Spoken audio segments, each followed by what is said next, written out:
registration, now. I have my ID. I work right there. I didn't ask where you work. I asked for documents. Can I reach into my pocket slowly? Turn around. You're being detained for suspicious activity. Let me ask you something real quick. Have you ever worked so hard, sacrificed so much, built your life piece by piece, only to have a stranger look at you for 5 seconds and decide you don't belong, that you must be lying, that whatever you've earned couldn't possibly be yours?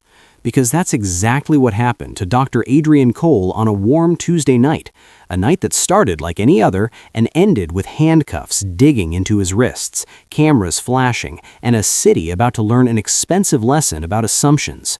Dr. Cole wasn't doing anything dramatic. He wasn't running, he wasn't arguing, he wasn't causing a scene. He was tired, bone-deep tired, the kind of tired you only get after standing for 14 hours straight, saving a body that most people would have already given up on.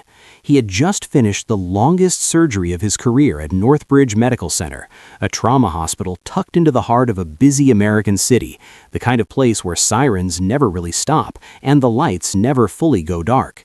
He still had his scrubs on under his white coat, his hospital badge swinging lightly from his neck, his leather medical bag heavy in his left hand, his thoughts already drifting home to his 2 daughters, probably arguing over the TV remote, waiting for him like they always did.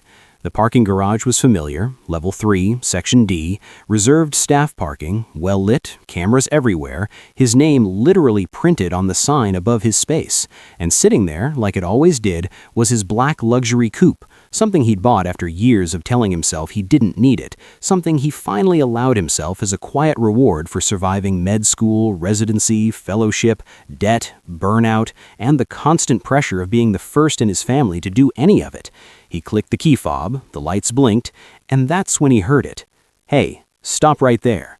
Dr. Cole turned around calmly, instinctively, saw the uniform, the badge, the hand resting a little too close to the holster.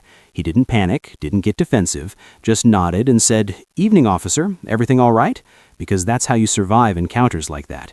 You stay polite, you stay slow, you stay non-threatening, even when you're confused. The officer didn't return the greeting, just looked past him at the car, then back at him, eyes narrowing slightly. "That your vehicle?" "Yes, sir. Just getting off work." "Work where?" "Right there," Dr. Cole said, pointing toward the glowing hospital entrance maybe 50 yards away. "I'm a surgeon." That was the moment where something shifted, not in the environment, not in the facts, but in the officer's face. Because he didn't hear surgeon, he heard a challenge. He heard a story that didn't match the picture in his head. A black man in scrubs standing next to a car that cost more than his annual salary, and instead of adjusting his assumptions, he doubled down on them. "Step away from the vehicle," the officer said, voice firm now. "I need to see your license and registration." "No problem," Dr. Cole replied, already reaching slowly for his wallet. "They're in my pocket. Is it okay if I—" "Slowly," the officer cut in, flashlight snapping on, beam fixed on his hands like they might explode. Dr. Cole handed over his license, calm but increasingly aware that this wasn't routine, this wasn't friendly, this was something else. The officer studied the ID, shined the light in his face, then asked, "What are you doing here?" "I work here," Dr. Cole said again, still patient, still trying. "I'm an orthopedic trauma surgeon. My badge is right here." "Don't reach for anything," the officer snapped. "I'm not," Dr. Cole said, hands visible, heart rate climbing now, that familiar tightness in the chest that comes when logic stops mattering. "How do I know that badge is real?" "You can call hospital security," Dr. Cole offered. "They know me. My parking spot has my name on it." The officer glanced at the sign, saw the name, and instead of ending it there, instead of apologizing, he scoffed. "People steal spots all the time," he said. "How do I know this car isn't stolen?" "Because it's registered to me," Dr. Cole replied, frustration finally creeping into his voice.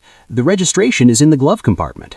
"You're not opening anything," the officer said, stepping closer now, body language tightening. "Turn around and put your hands on the car." That's when people started to notice. 2 nurses walking to their cars stopped, whispering to each other, one of them saying, loud enough to hear, "That's Dr. Cole. What's going on?" Another voice chimed in, "Officer, he works here. He just came out of surgery." The officer ignored them completely.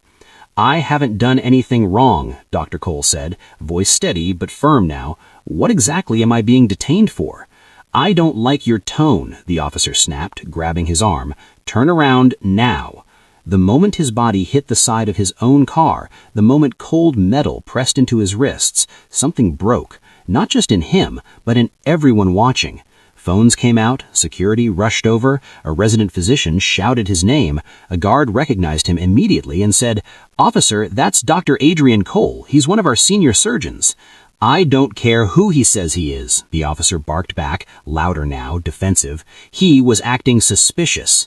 Suspicious? Standing in a hospital parking garage, in scrubs, in a reserved spot with his name on it? Dr. Cole didn't yell, didn't curse, didn't threaten. He did something far more dangerous to someone like that. He spoke clearly. "I've been cooperative from the beginning," he said, breathing controlled. "I showed you my ID, I explained where I work, you detained me without cause, you escalated without justification, and your body camera is recording all of this." That's when the officers started stumbling, talking about a call that never happened, a description that didn't exist, a suspicion that couldn't be explained. By the time a supervisor arrived and reviewed the footage on the spot, the story had completely collapsed. The cuffs came off, apologies were offered, but the damage was already done. Dr. Cole went home that night with bruised wrists, a stained coat, and a certainty that this wasn't just about him. The next morning, he filed a formal complaint, and then another, and then he hired an attorney, not because he wanted money, but because he understood something most people don't until it's too late. Silence protects patterns. The investigation uncovered years of complaints, ignored warnings, skipped training, data showing the same officer stopping the same kinds of people over and over. Cameras didn't lie, logs didn't lie, witnesses didn't lie, and eventually the department couldn't either. The officer was fired, the city apologized, and months later, after negotiations, the settlement was announced. Millions of dollars, policy changes, oversight, reforms that only seemed urgent once the price tag got high enough. At the press conference, Dr. Cole didn't smile, didn't celebrate. He spoke slowly, honestly. He said, "I had resources. Most people don't. If this can happen to me, imagine who it's happening to quietly." That's the part that still makes people uncomfortable, because the story doesn't end cleanly. One man won, one officer lost, but the system that made it possible is still standing, still operating, still making snap judgments every day. So here's the question I'll leave you with. Should dignity depend on your job title, your car, your education, or should it be automatic? And if justice only shows up when cameras are rolling and money's on the line, is that justice at all? Let me know what you think in the comments, because these conversations only matter if we're willing to have them.